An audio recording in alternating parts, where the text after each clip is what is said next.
I want to start with just trying to encourage you a little bit. Just thinking through the text this morning, and one of the things I appreciate about our church is I think where I see like that Matthew 28 passage being so helpful and so encouraging is it really gives clarity to what we should be doing. Right? Like I use the phrase church work because I was really trying to clarify what I think our Lord is trying to call us to, and that is doing ministry with the context of the church in mind as an organized, disciple-making, disciple-maturing type of ministry. That's called the church. One of the things I think is really exciting about our family is that at Crossway, generally the question isn't, are you willing? The question for me as a pastor, I want you all to think is, should it be me? I feel like there's a general servant heart willingness in Crossway. And I hope this morning what you didn't hear was, y'all need to get better at serving Jesus. You're not doing very good. Because that's not at all what I'm thinking as a pastor. My thought as a pastor is I think we have a church family that's constantly asking how they can serve the Lord. And I think one of the things we have to make ourselves do is say, should I go? Am I the one that the Lord wants to go overseas? Am I the one that should be church planting with a team? And I think because we have a church that's generally willing, if I say, hey, are there any volunteers? Half our church raises their hands. But I would want to be part of a church family where you're praying about going to the field without a pastor having to prompt you. You're considering your giftedness and your ministry calling as something that you're constantly asking the Lord with open hands. Lord, what do you want for me? It's exciting to be in a church that's like that. So as we think through church planting, when we started Crossway, if you were to go back, and please don't, if you were to go back and find like some ancient video of me trying to talk about what we wanted to do here in Bakersfield, is we wanted to plant a church planting church. A church plant that wants to see itself reproduce. And it's interesting how foreign that concept is in our world. In fact, when we talk about church planting, generally speaking, what you have is a multi-site church thingy where there's like a central church, a central figure, and everything else is coming out from that. That is not at all what I picture in the New Testament in terms of reproducing and church planting. So before I get ahead of myself, when I look at Matthew 28, 18, 19, and 20, I just see this really clear. We need to be about the work of Christ in the church. And he gives us so much grace to do this thing. And he calls us to this task. And I would call you all to recognize that's not the task of pastors. It's the task of Christians. And you should be asking, how should I be engaged in doing this? Globally, here in Bakersfield, as a part of Crossway, where do I fit? What should I do? And if you sometime today didn't pray, Lord, is it me? You didn't find out the application of that sermon yet. So you should pray that by the end of the day. Lord, is it me? Should I go? What should I do? That's the prayer all of us should be praying. Okay, so tonight we want to talk about what this looks like for Crossway. I guess that's for me to join the screen up there. So what I would like to do is kind of give you a big picture of, see if I can actually pull down my screen and join.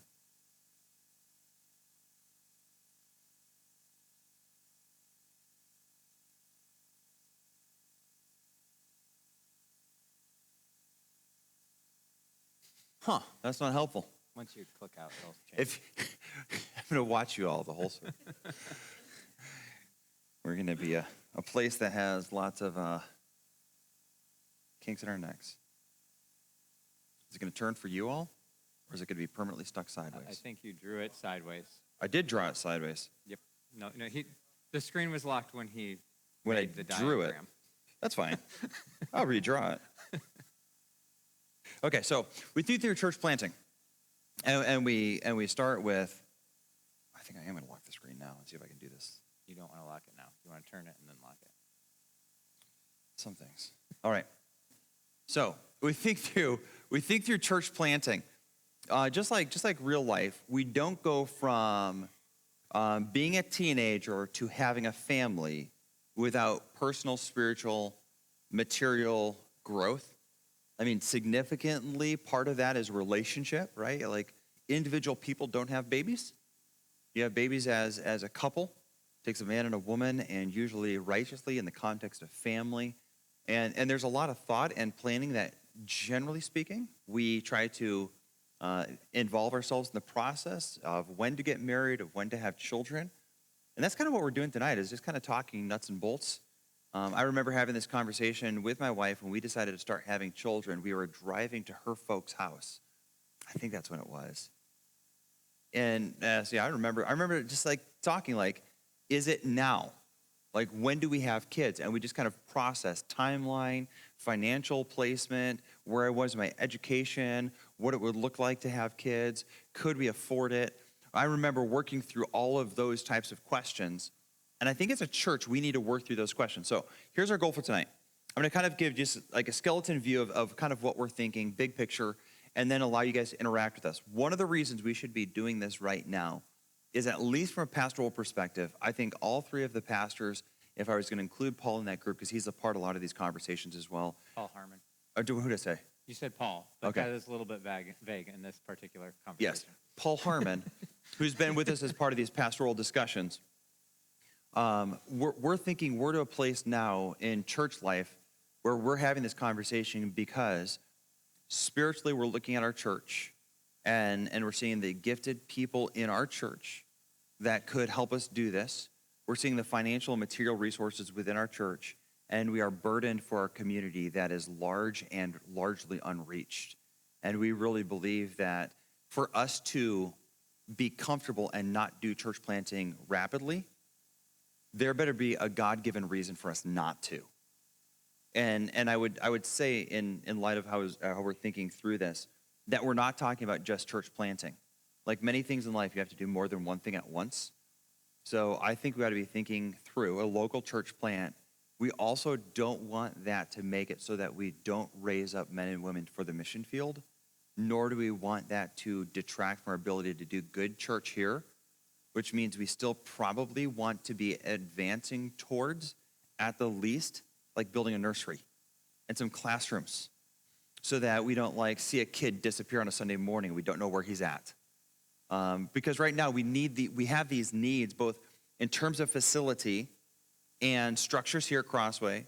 I think we look across Bakersfield and we recognize we would hate to build a nursery at the cost of the gospel going forward in our community. And we would also hate to have the gospel go forward in our community at the cost of sending out and raising up missionaries from within our church family to go.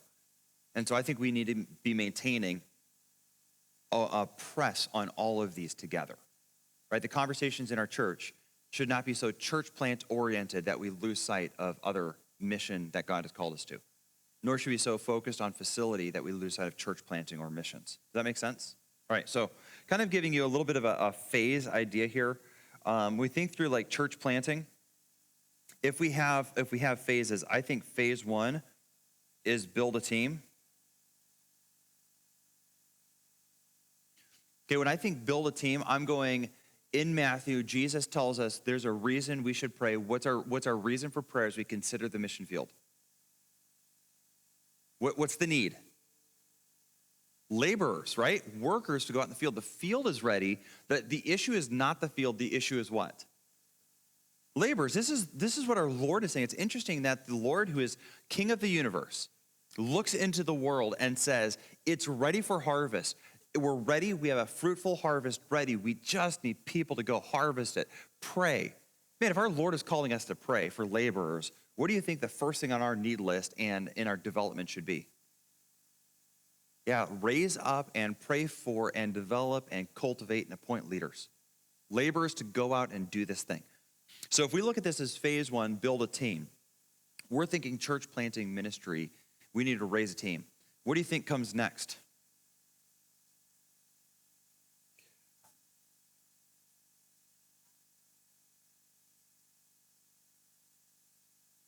That's a great question, Haley.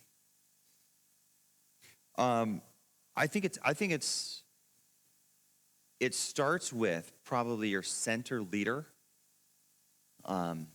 There are probably people who could not work well with a lead pastor. Would you think that if a lead pastor is building a team and he gets a guy around him that doesn't like him, he should leave or the second guy should leave? Right, the second guy? right? Like logically. And so I think we start with the lead guy, and he cultivates and develops a team. And we'll talk about that in just a second, what this means, okay? But I think we would start with the right church planting type of guy. And that's obviously bigger than just the guy, right? That would go to pastoral qualification, et cetera, et cetera. Okay, then developing of a team. And by this, I mean probably the broader idea that you were getting to. That is, if we're going to church plant, the way we're kind of thinking it is not like one guy moves to the, East Bakersfield and starts going door to door. We're talking about giving him a significant portion, and I would say 20 to 40 people within our church, excluding himself and his family. Yeah, so the number I've kind of thrown around is around 30. I don't think what you want to do is transplant a church. So I think you get too large, and really, you're not church planting, you're church splitting, right? You want this new church to have kind of this team ministry concept. I think that happens as that group begins to facilitate shared burden, shared mission, accountability structures in there so that everyone is mutually encouraged and strengthened. That team development has to happen in process. Does that make sense? So this is one of the reasons I think we should not be thinking we hire a guy from outside in May, plant a church with that guy in June. Right? Because at that point, we've not developed a team, and he's not actually worked together with that team. Let me kind of change this plan a little bit and move this as a subcategory of build a team is to develop it, because I'm looking at kind of a two-stage process there. So let me make point 2, develop a plan. And for me, I'm looking at Bakersfield, so the idea of developing a plan means location, timing, the moving parts. When you start a church, one of the first things you have to have in that as you develop a plan, you have to have kids ministries. You guys know how frustratingly challenging our Christmas Eve service was? Anyone remember Christmas Eve service? What was not so fun about our Christmas Eve service this last year? All the babies crying. So what do you want to have probably in a new church plant?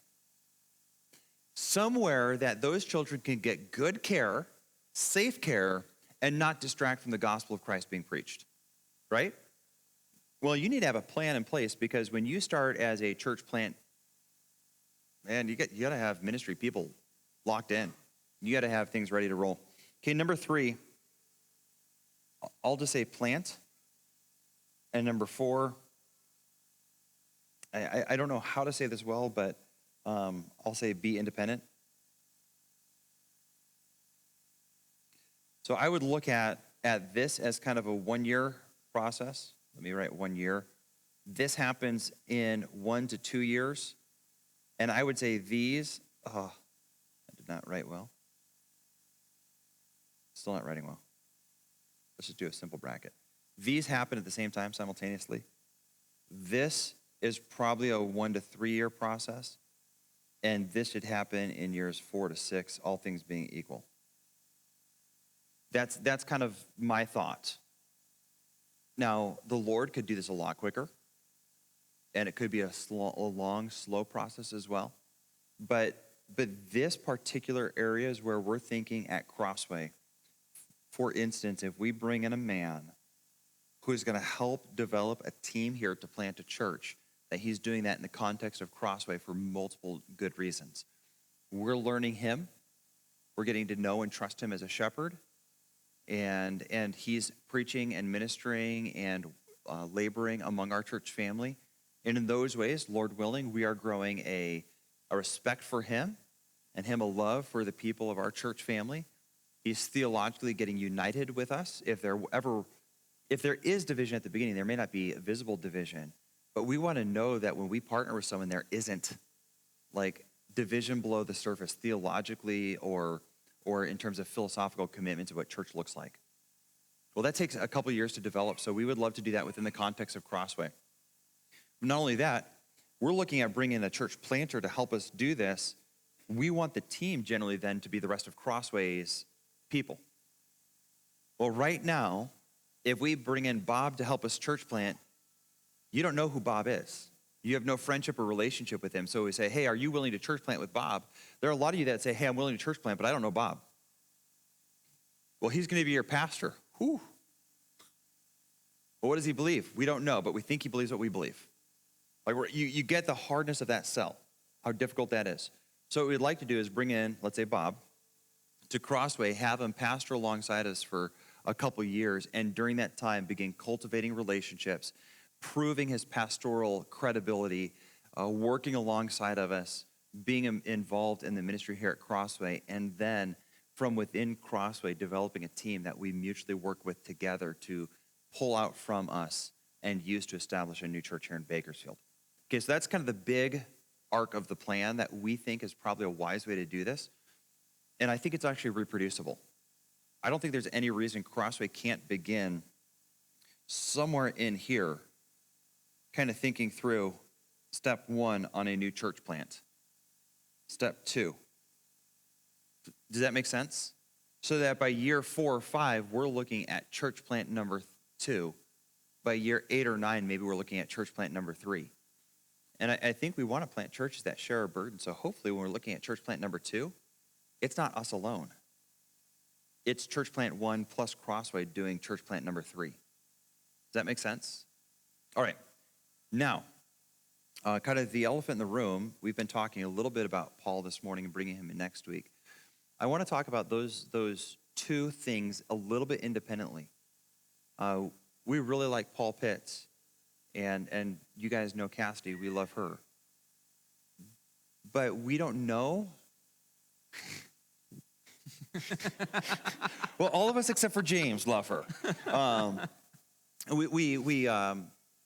We don't know if the Lord will bring them to us. Probably there are people out there that don't know Cassidy is in here right now. Cassidy is in here right now. If you didn't, that's why James did what he did, is to kind of relieve the tension in the room a little bit as he's having fun with it. Okay, so my point is a little bit is like we're working right now. We're having this conversation. Maybe Paul's the guy, but we also recognize maybe he is not the guy. So when Paul comes next week, there's this little bit of like a job interview thing going on where he's interviewing us as much as we're interviewing him because they're praying through what the Lord has. So please be thoughtful that you don't presume and put them in a weird place. You're like, oh, Cassidy, I can't wait till you move here. And she's like, ha, ha, ha.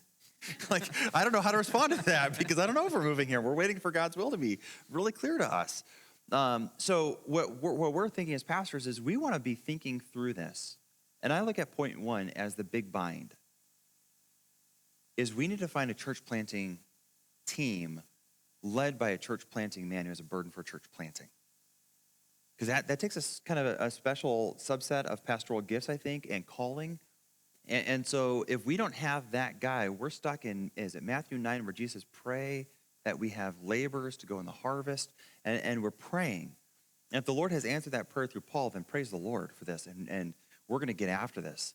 If the Lord raises up a man within our midst that is that man, that would be fantastic. We would love that. So be praying that the Lord gives us the right guy. But I think this is how we should be thinking strategically about church planting locally.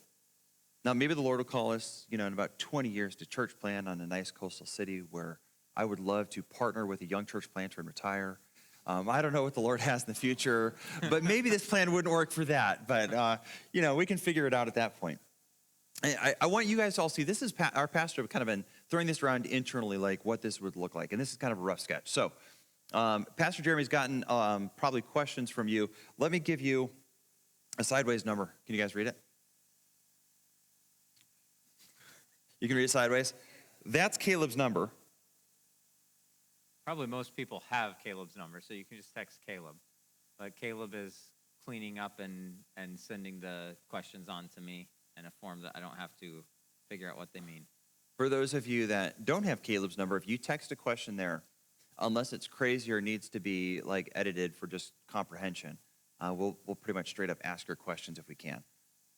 Or Jeremy will ask them. I'll try to answer them and field them for y'all. So Pastor Jeremy, roll. All right. So I have a list of questions. We've been pretty open about discussions about this process. I don't think most people are like, oh, church planting? That's a new idea. So we've been talking about, so I've been getting a lot of questions from our church family. So I've kind of compiled those together to prime the well. As you ask questions, you might find some that are not on my list. So certainly feel free to go ahead. Question number one, doesn't Bakersfield have enough churches? Yes and no. Bakersfield has a lot of churches. Bakersfield needs healthy churches. You all know that we don't recommend a lot of churches in our community. We want to acknowledge that part of that is because we don't know all the good churches that might be here. So there may be a good church that you know of that we don't know of. Let us know. But we don't see a lot. And when people come to our church, they'll say things like, man, we've been looking for a good church for 6 months. We've been to 14 churches. We have not found anyone that's faithfully preaching the gospel. We hear comments like that make us feel like our assessment's not way crazy off. But one of the things that I think we should have a big burden for, I don't know of a faithful Hispanic church that speaks Spanish, like a Spanish-speaking church that reaches our community's Spanish-speaking people. If they're not bilingual, man, they're really lowering their standards to get into an assembly. And I think we ought to be burdened that that's one of the long-term objectives of Crossway, is to even have a faithful Spanish ministry here, but to also see and maybe partner with a good Spanish-speaking church, whether we plant it or partner with one to help it get to where it should be. Either case, I mean, we just don't have enough good churches. So no, not enough good churches. Yes, there are lots of churches. Kind of with that, what about church revitalization? Like a church that we could partner with that maybe is missing a pastor, is dying, something like that. That'd be a lot of fun. We'd totally be for that. We've actually looked into that about a year and a quarter ago, where we, Pastor Mike and Caleb went and kind of did secret shopper, went to church. And then you realize there's only 10 people in the church. It's like not very secret shopper. Like, hey, why are you here? Well, and just not super interested in partnering or giving up the pulpit, even though the elderly pastor is kind of just running the church in the ground, maybe, to say it unkindly. But we would love to come alongside a church that is struggling and willing to give us a lot of freedom to help them. I don't think we want to go into a church that kind of clamps us from doing good theology or good work within the church. Or do a hostile takeover. We don't want to Elon Musk this thing. Yeah. Oh, you only have 12 members. Well, here's 40 new members. Hey, let's have a vote. You remember if you come twice? Okay, Crossway. Go twice, and then we can vote them out. So, is my mic not on? Your mic is on. Okay. Have we considered partnering with another like-minded church in town on this church plant? No. Why not? I think there would be one or two we might be able to partner with, but I don't think there would be a lot of reciprocity. I don't think there'd be a lot of agreement about that because our theological distinctives cause us to be different enough from someone like Sovereign Grace, even though we deeply care for them and consider them a sister church, that the leadership it'd be hard to be unified in leadership. Yeah. And then I think just past history, some of the other churches would be challenging for us. And I think we're also at a place where we can do this. So we're very like-minded with 4, 5, 6 churches in Bakersfield. Like-minded enough to be good friends with them, to be encouraged by them, to let them use our building without charging them rent, to just genuinely be thankful for these churches. That is different than leading a church together. So take Sovereign Grace. Sovereign Grace is covenantal. We're dispensational. In a lot of ways, would that really matter? Not in everything, but in some ways it would matter. Or take Grace Bible Church. Grace Bible Church is elder-ruled rather than congregationally ruled. We are elder-led, congregationally governed. Well, it's kind of hard to run a church with both, right? So these are just fundamental difference in how the church would function. And so that's really the question. Are we like-minded enough to be good friends? Yes. Are we like-minded enough to do the things that we disagree with, which are fundamental to starting a church? Probably not. It could be the type of thing, if there was a real partnership, it'd be more like this. Hey, we're planting a church. If you guys would like to help us by sending a family or financially taking a gift. Yes, we'll take your money. I will take the Catholics' money. I don't know if we will take Catholics' money. Well, but I wouldn't be opposed to helping financially a missionary or a church planter for some of those churches either. Mm-hmm. Right? Like I don't although I'm very committed to the way Crossway does what it does theologically, I don't think that would keep me from financially investing in another church plant that's a little bit different than I would want them to be if I were in leadership. Why don't we just start a second campus for Crossway? Well, by start a campus, I think you mean start a Crossway East, and basically Where the pastors of both churches well, rotate preaching. Yeah, I mean, like a satellite campus, like Valley Baptist does that, right? Well, can I be a little bit ungracious for you? I don't think that's biblical New Testament Christianity. I think pastors should know their people. And I think having a church that meets and doesn't know its pastors and the pastors that don't know its church is not only less than ideal, I don't think it's biblical. And so I think we have a pretty strong commitment to being unified with our church. It's one of the reasons we're generally opposed to even 2 services on a Sunday morning, because you end up being 2 churches with 1 pastoral team.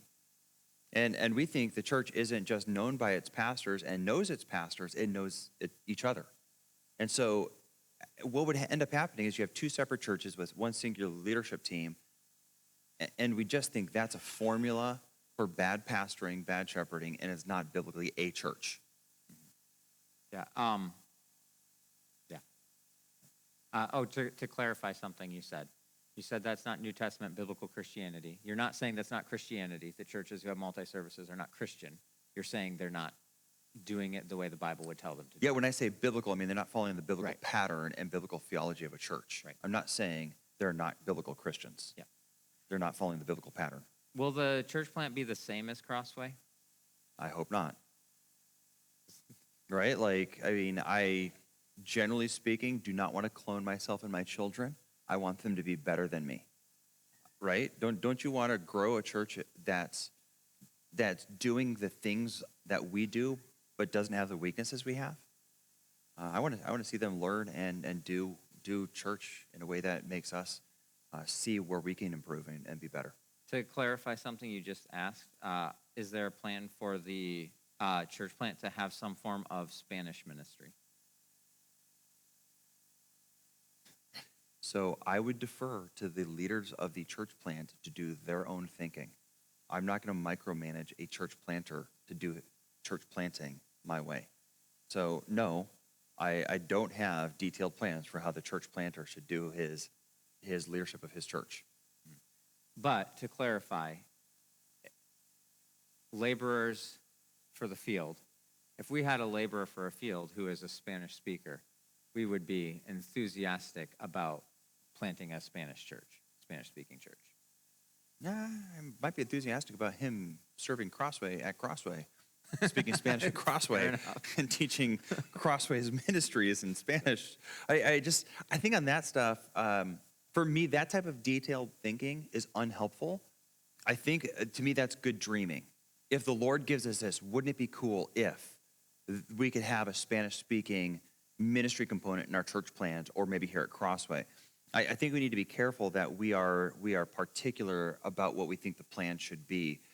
I don't know.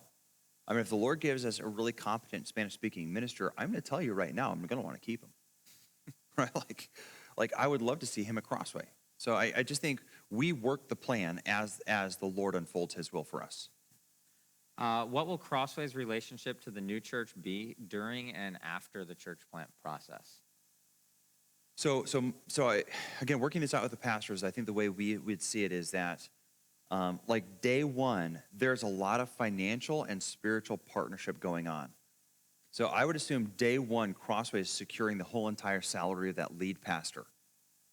Okay, so again, if I'm thinking through this timeline here, let's say we bring in Bob, the church planter. I'm particularly not using Paul's name because I don't want you to get to the place where you're presuming that Paul is going to want to come, or that, I mean, maybe he preaches a really rotten message next week. We're like, that Paul guy, I don't know.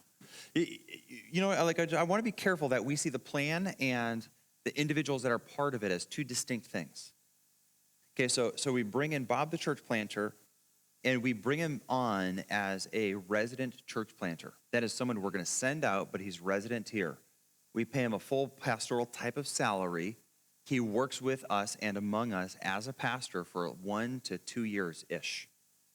And again, a lot of that's on developing a plan, developing compatibility in our church growing in its trust of him so that we're ready to send him out as a church planter. Let's say day one, he's still fully supported as though a pastor of our church. You know what's going to happen like on Tuesday of that week? We're probably going to have a meeting where we talk through launch of that service. Who was there? What happened? You know that's going to happen in the context of Crossway's pastors as well.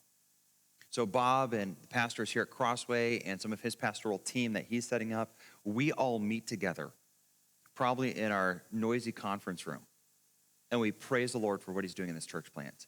And he's still fully part financially and in some ways pastorally of Crossway. And through that year, then we begin to see him become more and more an independent agent as a pastor. And I think financially then, Crossway's commitment goes down as that new church plan is able to take him on. But we basically secure salary for a limited amount of time. I mean, I do want to push Bob, the church planter, not to be permanently Crossway's payroll. Right? Like I don't want to say, hey, we guarantee your salary for 10 years, because in about year 9, he'd be like, man, I need to get busy. I would much rather that be day one. He's thinking, I need to get this thing going because we need to be self-supporting. We need to be independent.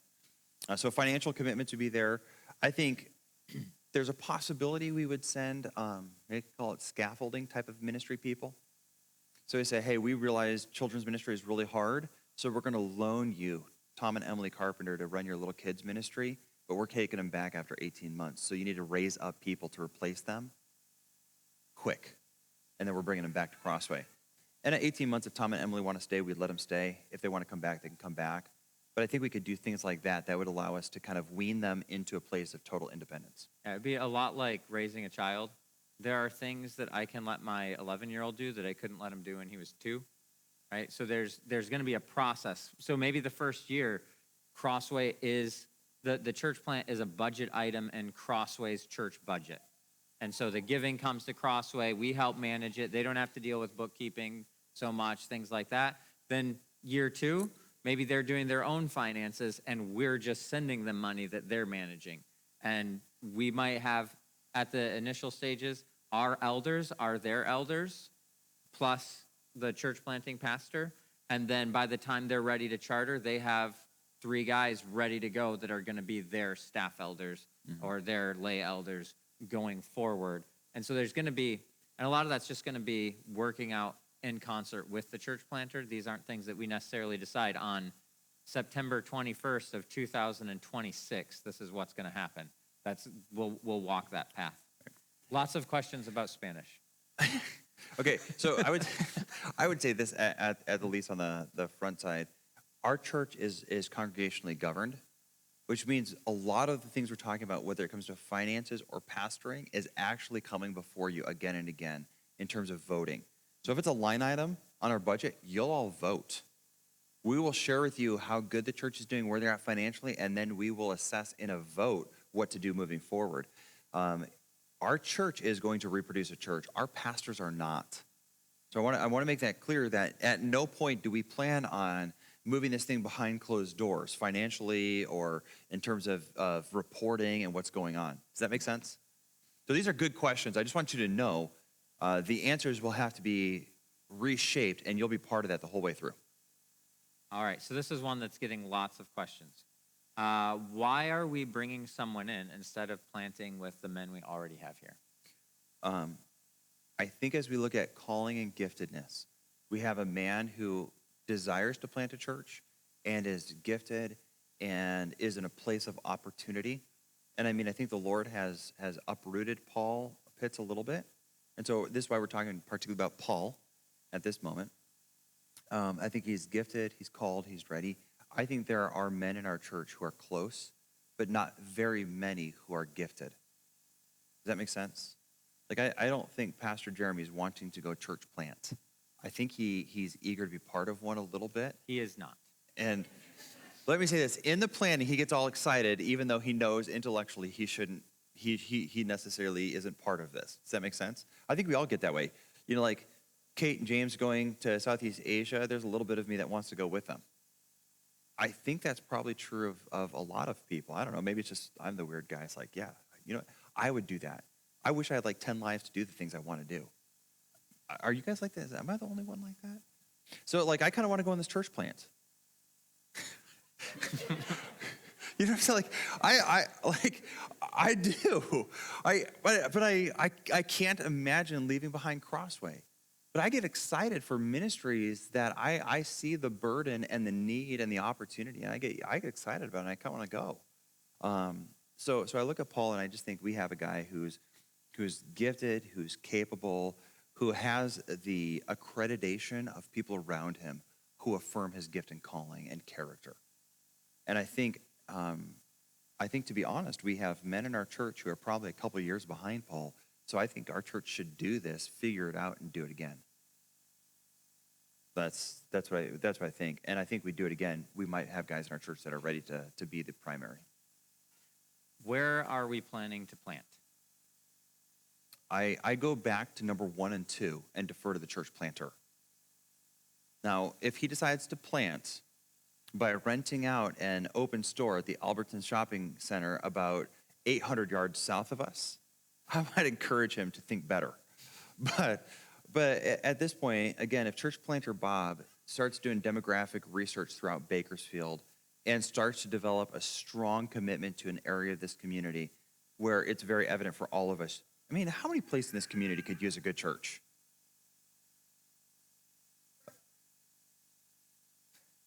Everything except Gosford. I think for me, as long as they're not like trying to plant in like the backyard of one of the churches we really think are doing well, that we're not going to try to adjust the church planter's plan. We're going to let him plan. And if he can't plan, then he probably shouldn't be the church planter. How much is it going to cost?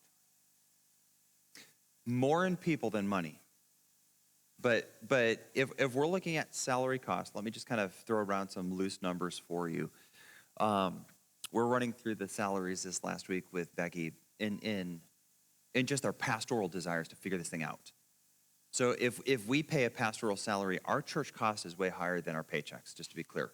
That's what just normally employers have to pay much more than their employees get, because we have to pay taxes and all that stuff and medical benefits and things like that. So we're looking at a pastoral hit. Let's just call it $90,000 to bring on a pastoral type of person salary-wise. That's a hefty cost. That's what it would be looking like for us to pay. That wouldn't mean that's what that church planter Bob gets. Over the course of the next 5 years, I think you can expect to pay between $300,000 and $500,000 in a church plant cost. So what does that mean for building at Crossway? Well, so I know this isn't a budget time, but these are good questions. And some of these, I don't know if these are Jeremy or you, but this last year, and I think right now, and I'm squishing numbers around a little bit because we've paid extra into our building. So I'm stealing back that extra. We're about $160,000 above budget for the year. So when I say $500,000 over the course of 5 years, we can pay that right now. Like at today's budget, we can pay $100,000 a year and not go in the red. But that does mean out of that $160,000 in the last 3 quarters that we are over budget, that can't go to building if we're giving it to church planter Bob. So all of a sudden we go from, let's say, $160,000 over budget to something closer to 60 that goes to building. That means that slows down significantly. And that's, I'll say it again. Doing the mission of Christ is expensive. I think I said that this morning, and immediately we think money, and that's not untrue. But it'll hurt me a lot more to send away 30 people than it will to lose $100,000 out of our budget. That means nothing to me. If our budget swells, if someone drops $1 million in the plate, I do not get a pay raise. Like, what the church has in its budget to do the mission of Christ doesn't matter to my finances at all, but it does make me excited about what we can do for the Lord. And so I pray that the Lord would grow our ability to give to the kingdom and to the growth of his ministry. So it'll slow the building down if nothing changes. Do you know what the Lord has done every year for our budget? He's grown it every year. The Lord is so faithful. And I know he's faithful through you all, through the sacrifices that you have. So here what we're doing today is a little bit is laying some burden on your shoulders. Evangelize your rich friends. Yeah, that's not what I was thinking, but yeah, that's probably good too. I guess I think sometimes we're not giving because there's not a clear vision or burden or ministry to give to.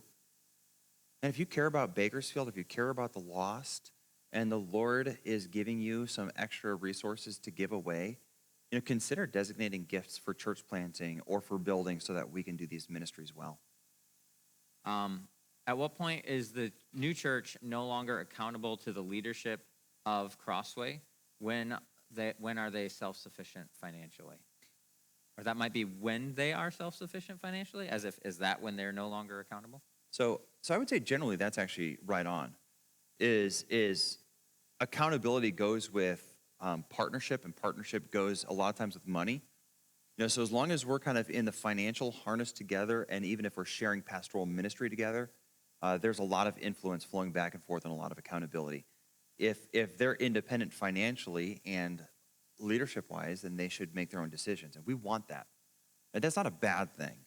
What we don't want to grow is grow apart, but what we do want to see them do is grow independent. So a little bit like children. No one wants to see a 12-year-old say, Mom and Dad, I'm moving out. You probably don't even want to see your 17-year-old say, Mom and Dad, I'm moving out. But at 37, Mom and Dad are saying, hey, you need to move out. So I think the same thing is true of a church plant. Is ultimately the goal of a church plant is to have them move out of our home. And that would look like spiritually and financially, in terms of leadership-wise, being able to be an independent local assembly. When do we want to plant the church? When we can do it well. And I think we got to be praying. So I look at our church, and I think our church is in a lot of ways ready to do it well right now.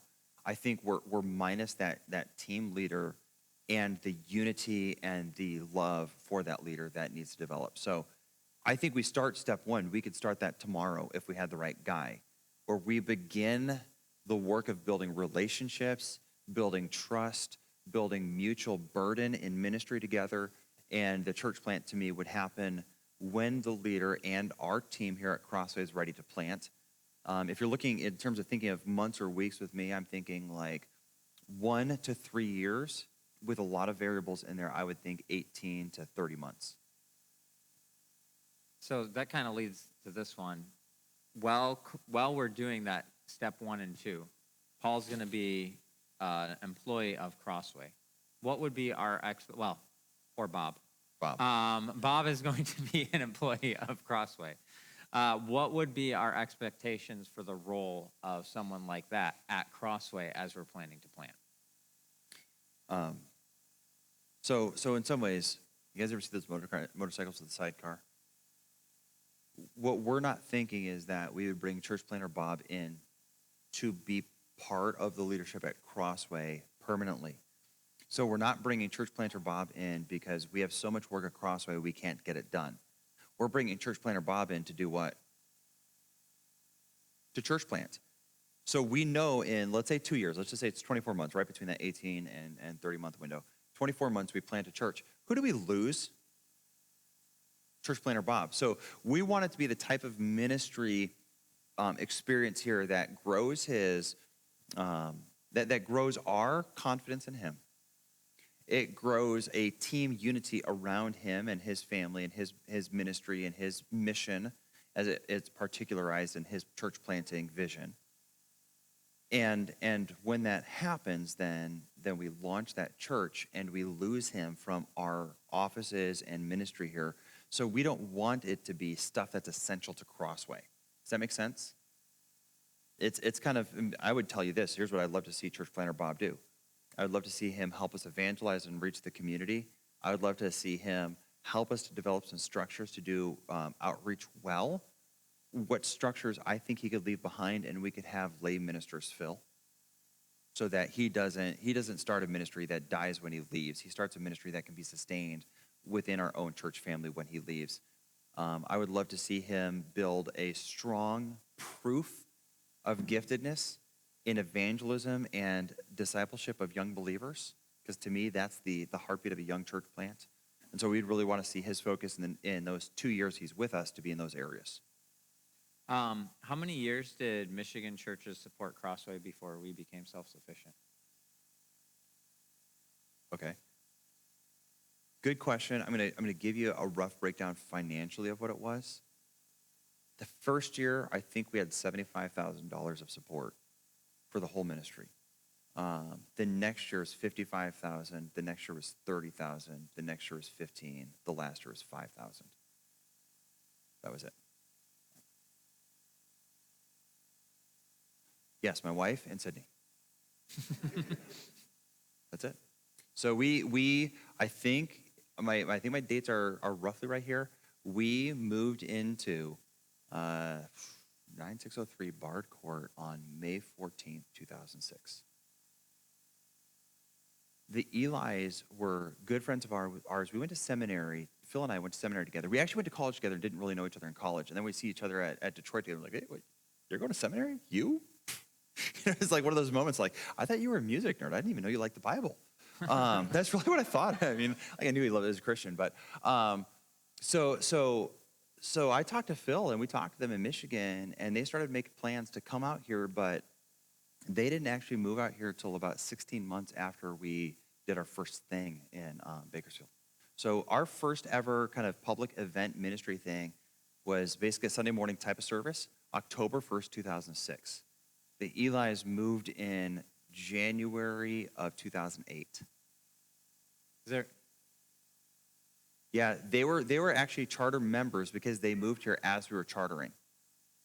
So I have that charter document somewhere. I need to find that thing. It's like about 36 people signed that initial charter document as members of Crossway.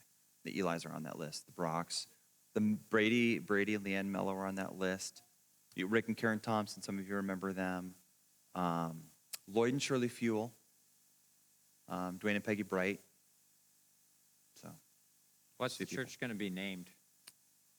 Whatever church planter Bob wants to name it, and not Crossway East, West, North, anything like that. So I'm guessing Caleb has made his contribution that it is Crossway Baptist Junior.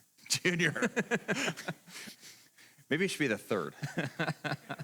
Bob Jones. Or Paul. In what way will the congregation have a role in guiding the path forward? What are the moments where we might be making congregational decisions here? Yeah, that's actually a really helpful question right now. Okay, so next week, we're bringing Paul Pitts in because we're thinking that he might be our church planter Bob. Okay?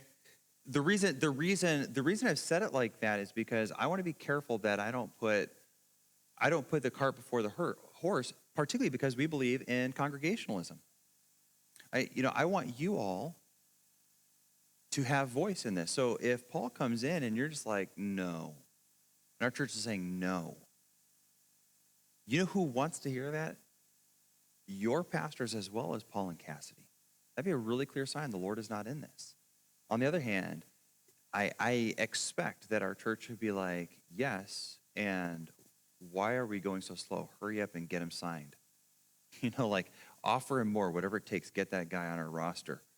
We don't have a draft, but if we did, you need to move up in the draft and get that guy. I kind of expect that because having talked to Paul and heard him speak before, I think he's the type of guy our church is going to love and know. That would be the first time our congregation has a big voice. Theoretically, then, part of that hiring process, we're voting to create that position of kind of church planter in residence. So he'd be our resident church planter. And so, constitutional clarification, because he's not being called as an elder. The calling of an individual person is not congregational. It's a hiring decision. But because we're paying him, the creation of the position is a church congregational decision. Now, that's not to say that y'all just need to shut up and agree with whoever we say to bring in. But it won't be a church vote on deciding to hire him. Only pastoral hires specifically are church votes. And again, we would be very submissive to the church making its will known. We're not trying to lead ahead of the church. We're trying to lead the church to make good decisions. So if the church is pulling us back, please do so. Frankly, you have more influence on things like this, just like church membership.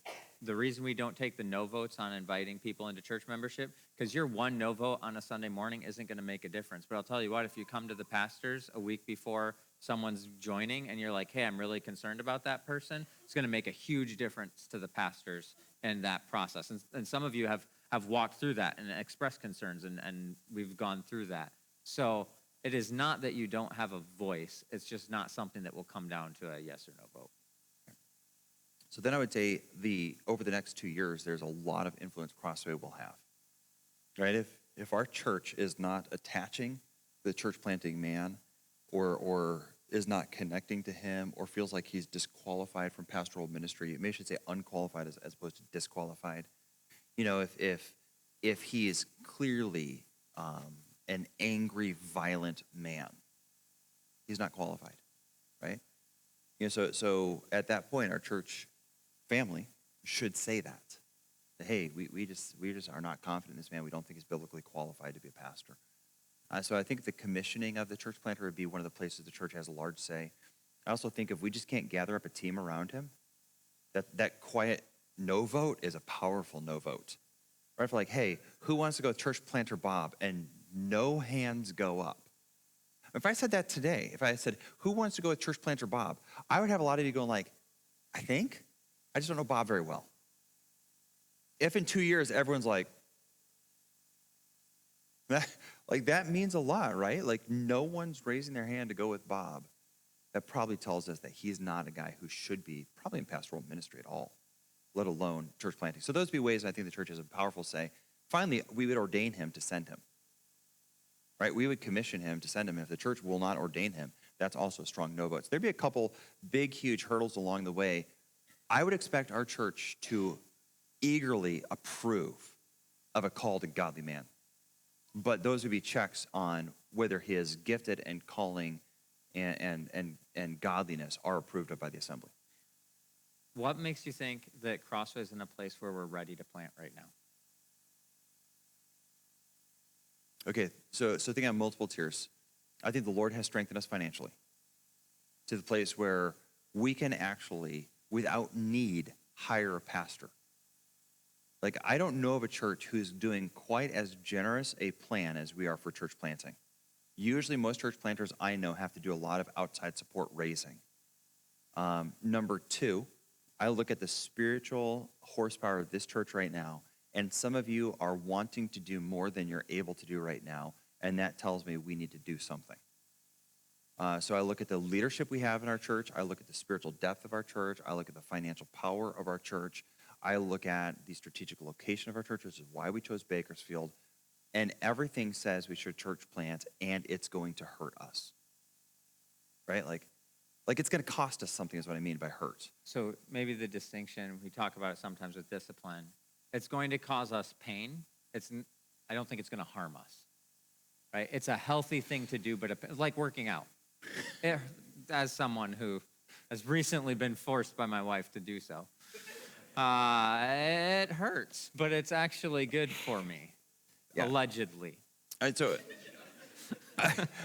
I think if we used a metaphor along the lines of having children, very rarely do you find a couple that's like, yeah, we are spiritually, financially ready to have kids. It's kind of like, well, we know we should have kids, so we're going to have kids. Is it going to be expensive? Yeah, can you afford it? We think so. We think it's the right time, so we trust the Lord to take care of us. Very rarely do you find, at least in my counseling, very rarely do I find people who are just like, check that, check that, check that. Yep, we're ready for kids. It's it's going to be an expensive, sacrificial thing to have children. They take and take and take. Right? And parents, it's our delight to give and love them. And I think that's what church planting is. We've said anyone who we're willing to send is someone who we don't want to lose. Frankly, our church has a lot of people we don't want to lose. And that's a good sign that we're ready to plant a church. We have an abundance of people who it will be sad to lose. And so I think we're in a good place. How should the individual Crossway member be thinking as they consider whether or not they should go with the plant? So I would suggest to you that if you're thinking like maybe me, if you're not busy right now, it's not you. So if you're thinking maybe it should be me, what you're hearing is get faithful, get diligent. If I sit down with church planter Bob and he's saying, should I take them? And you're doing nothing, my answer will be probably not them. They need to prove that they have not just the desire to serve, but the actual capacity to do it when it's difficult, right? So if you're not serving right now, get serving. Because sometimes you're not serving because life is hard and life is difficult, life is busy, but that is not the type of person that should be church planting. Is someone who allows a difficult, busy life to keep them from serving the Lord in his church. So get faithful, get working, get diligent. Walk with the Lord. We want people who are competent not only to set up chairs in a church plant, but when in the middle of setting up chairs, they're talking to a brand new attender who's helping them set up chairs, and he mentions his wife is about ready to leave him. Doesn't go like, oh, well, let me see if Bob can talk to you. Or they can be like, hey, well, let's grab coffee later this week. Let's talk. At the least, I can pray with you about your wife, and we can, maybe see what the scripture says about this issue. We want people like that not only know how to lift a chair, but know how to walk with the Lord with someone else. Now, the majority of our church is actually not going to go. Correct. Which right now, as we talk about it, it almost feels like we're saying, well, been nice knowing you. We're back to church planning. But what about the people who don't go? How should they be processing this whole thing? It may sound self-serving, but I think you should do the same thing. Because, if we're going to lose our servants, we don't want there to be this big drop-off. So if we give away 30 workers in our church, I just want you to imagine the nursery roster right now. And we lose 15 to 20 servants in our nursery roster. I want you to imagine our kids ministry and our teens ministry if we give away half of those laborers. I want you to imagine our pastoral staff if we lose one or two of our lay ministers in our pastoral staff. All of a sudden, there's huge gaps in Crossway. You should be building the spiritual muscle and the diligence now that Crossway can be healthy and not damaged by the planting of a new church. I also think simple things. We should be praying for this. Pray for laborers. Be faithful at reaching lost people. Reach out and extend the influence of this church. Did anyone feel like our church was a little bit full this morning? Our church is really encouraging right now. It's such a sweet place. I've gotten this comment a lot lately. It's like, wow, this church is really friendly. I really like this church. Like, you've been here twice. Crossway is a place where I think you experience a deep affection for the Lord and the Lord's people. That draws in other godly people. I hope you're reproducing that on a Sunday morning. I'm so thankful to be part of a church like that. Keep that up. What are the unique skills and gifting that a church planter needs to have that's different from maybe a typical elder? So I think it's a hard question because I'll tell you one of my pet peeves. One of my pet peeves is reading pastoral leadership books and church planting types of books and hearing personality described. If that was necessary for a church planter, how come it's not in the New Testament? Right? Matthew 28 is a church planting text, right? Go and make disciples, baptizing them, teaching them, observe all things. That is go do church work as pioneer church work. So who does he give that command to? Which are the disciples? All of them. So I would say a rigorous commitment to not get discouraged and to walk with Christ. Because I think that's the central challenge of good leadership, is to kind of set your compass and walk and never veer from Christ. I can tell you, just on personal testimony, there was a really deeply discouraging time, probably about 10 months to 14 months into our church plant. So first Sunday, if you're just kind of walking down nostalgia lane with me for a second, first Sunday, we had 88 people. Now, we had some friends helping us. We had a mission team there. And so if you stripped all of that away, you're probably looking at 50 to 60 guests from the community. Within 2 weeks, we're probably averaging 35. And we stabilized about 35-ish. And through the course of that year, we constantly were walking around that 30 number, give or take 5. So maybe 35 is that high estimate of an average. And during that summer of that year, I started to make some leadership decisions that were not liked. I'd asked the guy to lead music, and he wanted to lead it karaoke style. And I said, no, we are not doing karaoke church. and it would have been all sorts of hokey. And I said, no, we're not going there. Then all of a sudden I was a dictator. That happened in May. In August, that couple and their daughter, and that couple's is the wife's two parents and their friends all left. And an older couple left within 2 weeks of that whole departure. So when you have a church of 35 and you lose like 8 or 10 people in 2 weeks, that would be like our church losing 100 people in a month. Can you imagine what that would do to the soul of Crossway? Well, you're sitting there as a pastor and you're looking out and you grew a church from 35 to 25. And you're going, oof. And every time a couple's missing, they're missing. You know what I mean? Like every heartbeat is counted. I had a guy back in Wisconsin accidentally unsubscribe from the church newsletter on a Sunday that he happened to miss. And we had like 20 people. I'm like, really? You tell me you're leaving the church by unsubscribing to the newsletter? And he was back the next week. Yeah. Yeah, I don't think people realize how important every single person is in a small church like that, in a tiny little church. And I can just remember feeling like wrestling with those soul questions, like, should I? Is God in this? You know, like keep preaching with freshness when you have 25 people and shrinking. I think it was Thanksgiving of the year. I think we only did this one service ever in the history of Crossway. We had 19. That was rough, especially when 4 of those 19 are Brocks. Because by then, Addison was born. Those were hard. That's why the Brocks have so many kids. Yeah. It's like our insurance plan.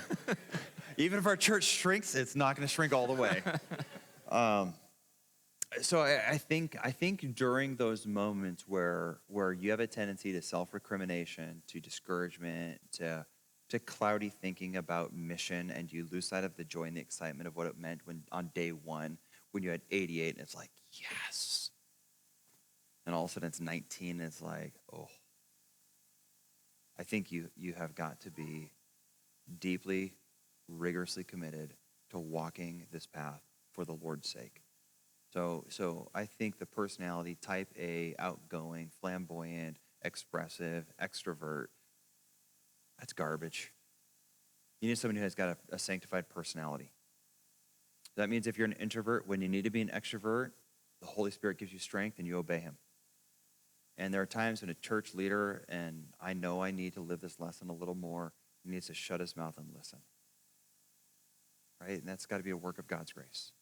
And so you got to have someone there. So when someone asks what are the things uniquely for a church planter, go to 1 Timothy 3 and read the qualifications for a pastor. Read Titus 1, the qualifications for a pastor. That's what we should be looking for, along with a burden that the Lord has given to do church work as a pioneer work. So now I have a couple specific questions about Paul that I think will be helpful to talk about. Sorry, Cassidy. So first of all, why are we interested in Paul specifically to lead this?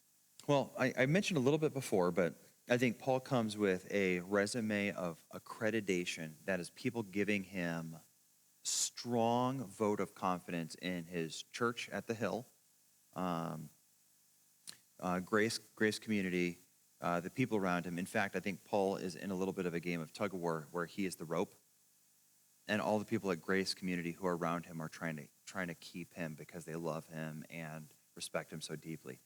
That's encouraging. If you're like, hey, Paul, I want to go to Crossway, and the people at Gracecom are like, yes, please go. I'd be like, maybe we want to rethink this.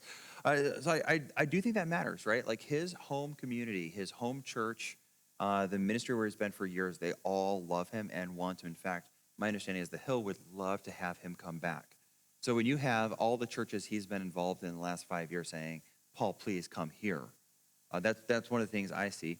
Having heard Paul preach and talked to Paul a couple different times, some of those deeper and more significant, others just in passing, Paul has always done a couple things that I find encouraging. He tries to draw my attention to Christ.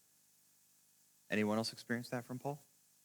I feel like his ministry of the word and his interaction with me shows a maturity and a godliness that, to me, credits his pastoral qualification. He also has a burden for church planting. That was fun to hear. Before he went to seminary, his first year of seminary, I guess somewhere around there, he was telling me he really wanted to plant a church, and I don't think the Lord has ever taken that desire away. And so it's encouraging for me to hear that a guy who starts going to seminary with the hope of church planting still has the hope after seminary. And so when we're talking about doing something like church planting and we say, hey, Paul, how about you? He's already got a heart and a burden for this thing. That's exciting for me to hear. Are there plans to bring in other men to do something similar like a Q&A and that sort of stuff? No. I hesitate to use the analogy. Jeremy and I have used it a couple times, but it's a little bit like dating. So like next week, they're trying to figure out like what the Lord has, and we're trying to figure out what the Lord has. No one has signed in blood that they're doing this thing. But that also means I don't think as a church it's wise to kind of two-time. We're not dating 4 different people in the hope one of them works out. We're going to pursue the person in front of us for the mission that we think the Lord wants for us as a church to do and see if they want to partner with us. And if the Lord sets them aside, then we pray and we look for someone else who might be that person. We're not going to do kind of a horse race of who's best. So a lot of churches, when they do a pastoral search, they have like a pastoral search committee, things like that. Why aren't we doing that? Because we don't have to. Okay. We have a godly man. Just the providence here. I was talking to Paul. We providentially met at the Christmas party here for Good News. My wife and I had a family who had been part of kind of the Good News crew like 3 years ago or 4 years ago, kind of the age group. And so we're like, hey, let's go crash the party. And so we got on our ugly sweaters and came and crashed the party. While we were there, guess who else crashed the party? Paul and Cassidy. And so like Paul and I are kind of awkwardly not part of this group gift thing. And so we're kind of chit-chatting and talking about life. And he shares with me that he's working this school, and he's kind of like telling me without telling me, he's a churchman, and he should not be in a school. And I'm thinking, I know a church. man, I would love to see a guy who is concerned deeply for the church, has pastoral gifting and quality, like Paul does, helping us at our church. And man, it would be really fun to church plant with him.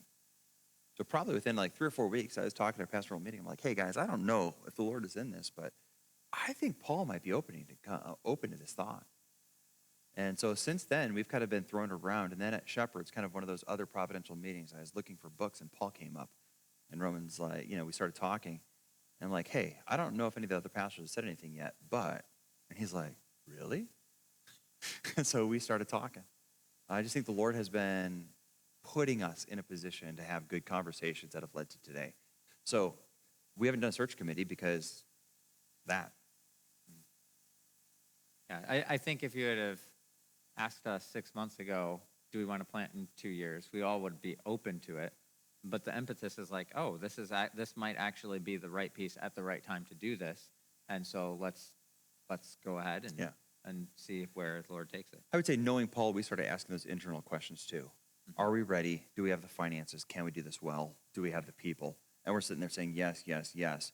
I think if we went back and had that conversation, we would realize we didn't see what we should have been seeing as early as we now look back and see it. Does that make sense?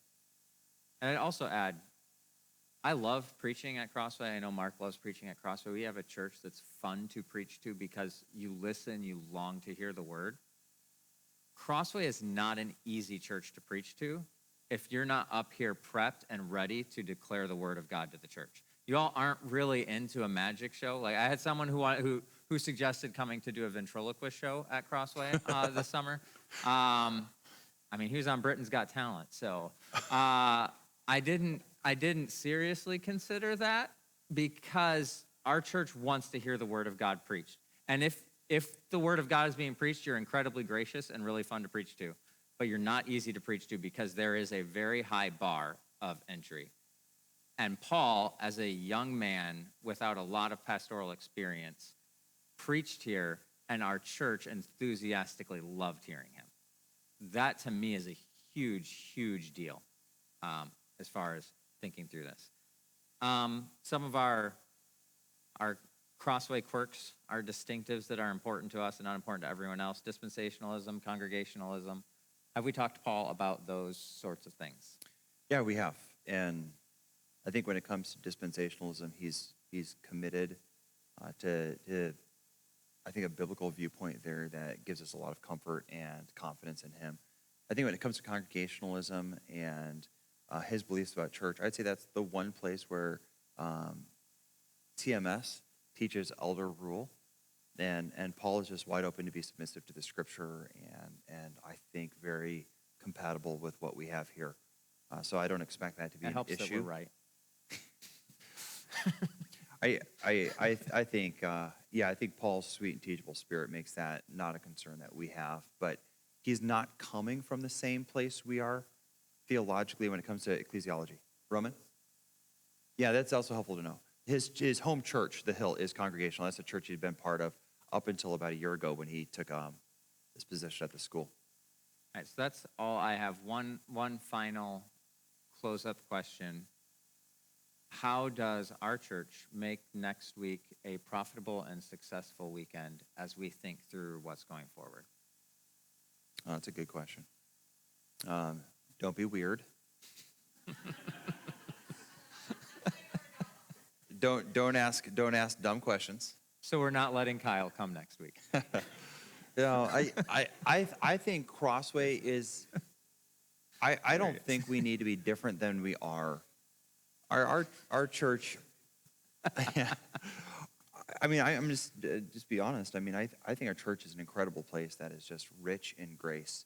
So when you all are the way you are on a normal Sunday, you are so winsome for someone else who loves Christ that I don't think that I'm concerned about Crossway being Crossway. I think when we get to the place where we're asking Paul questions and trying to understand his theology, I would say don't do your weird hobby horse questions.